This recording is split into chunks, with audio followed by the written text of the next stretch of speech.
When the show went on the air, it was like the best kept secret since Oak Ridge. I mean, nobody was watching, and ABC was, as I said, had a terrible their coverage, the number of stations they had in their daytime lineup was pathetic. You couldn't get good numbers. They had one successful show. I think it was General Hospital, and everything else was a disaster. And we didn't catch on. We were just doing, mediocre.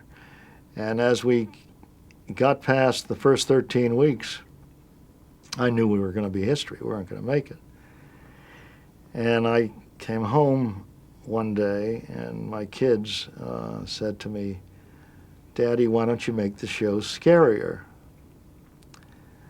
And this was like your normal Gothic story. You've heard about locked rooms, and you never got involved with the supernatural. However, the sounds that you heard in the night were not ghosts. They weren't. And I figured, why the hell not?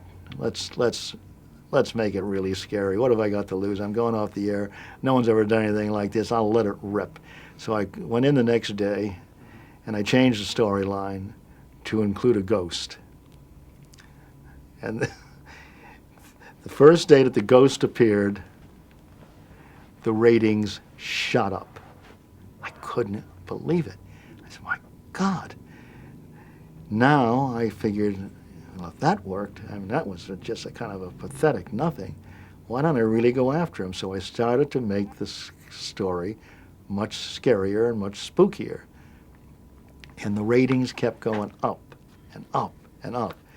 And then I finally decided, well, let's see how far I can go with this thing. I'll go for the scariest, most awful thing I can remember as a kid, go for a vampire. The plan was never, of course, to use him beyond sticking a stake in his heart at a certain point. He was supposed to be a true marauder. He was Dracula. He was a bad guy. And when we put the vampire on, forget it. I mean, the ratings went through the roof. I have never seen anything like this in my life. And ABC then started to use it as a sledgehammer. In order for a station to get the show, and everybody wanted the show now, they said, well, you can't delay it. You can't run it at 11 o'clock at night. You have to run it in our live time period. If you don't take it live, you can't have it. And that's how they cleared, a schedule that could compete with all the other networks. Because the stations wanted it so bad, they took it live. And this is the thing that made their daytime schedule. The plan was to cast a guy that we were going to kill off in a very short period of time, but just to try and make it as scary as possible. And I was going to London in pre-production on, I was going to do Dr. Jekyll and Mr. Hyde, that Rod Serling was writing the screenplay on. And I was over there, and I left it up to my people to send me pictures of actors that had come in to read for the character of Barnabas, who was named by Bob Costello, I might add. He came up with the name out of the Bible. And they sent me a bunch of photographs, 8 by 10s, headshots. And there was one photograph. It was an 8 by 10. It was a guy on a stage, and the stage, the entire proscenium was in the 8 by 10, and he was about this big. And he was wearing, I'll show you how bright I am, he was wearing a cape. So even though I could barely see what he looked like, the figure was so small. I called my casting guy, a guy named Alan Shane, and I said, who is this guy? And he said, well, his name is Jonathan Frid. He's a very fine Shakespearean actor. He's a Canadian. And I said, he can really act, right? And he said, oh, yes, he's wonderful. He's wonderful. I said, all right, cast him. The incredible success that Jonathan Frid had as Barnabas, I think it would take a lot of psychiatrists to figure out exactly what it was. But the women were insane over him. And he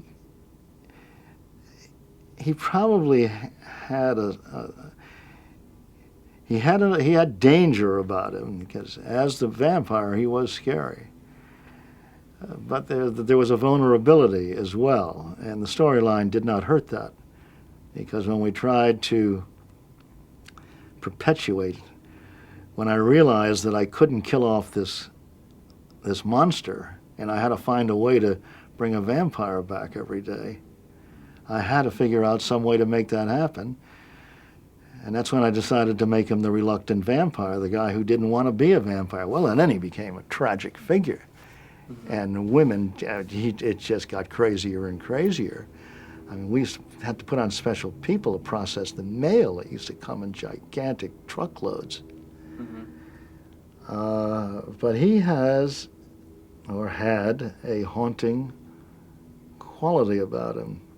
He may have been terrified the first season. You know, John was never great at his lines. You know, sometimes he'd be caught turning from one camera to another just to get a look at the teleprompter.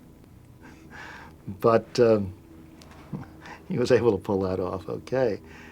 But he brought a very gothic, romantic quality to this role that I guess will live forever.